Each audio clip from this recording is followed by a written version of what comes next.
நீதிமொழிகளின் புஸ்தகம் 21வது அதிகாரம் 31வது வசனத்துல என்ன சொல்லுது பாருங்க. குதிரை யுத்த நாளுக்கு ஆயத்தமா இருக்கும். எனக்கு கர்த்தர் கொடுத்த பலம், எனக்கு கர்த்தர் கொடுத்த மனிதர்கள், எனக்கு கர்த்தர் கொடுத்த ராணுவம் எல்லாம் ஆயத்தமா தான் இருக்கும். ஆனால் ஜெயமோ கர்த்தரால் வரும். இந்த குதிரையினால வராது. இந்த குதிரையை நாங்க ஆயத்தமா வச்சிருக்கிறோம். கர்த்தர் இந்த குதிரையை பயன்படுத்தினா தான் ஜெயம் வரும். ஆயுதங்களை நாங்கள் வைத்திருக்கிறோம். கர்த்தர் அந்த ஆயுதங்களை பயன்படுத்தினா தான் ஜெயம் வரும்.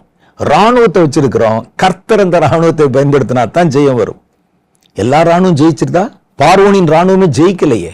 அவர்கள் முறைப்படுத்தப்பட்ட ஒரு ராணுவத்தை வச்சிருந்தாங்களே, ஜெயிக்கலையே. அப்ப நம்ம சார்ந்திருக்க வேண்டிய பலம் கர்த்தரிடத்திலிருந்து வருகிற பலம்.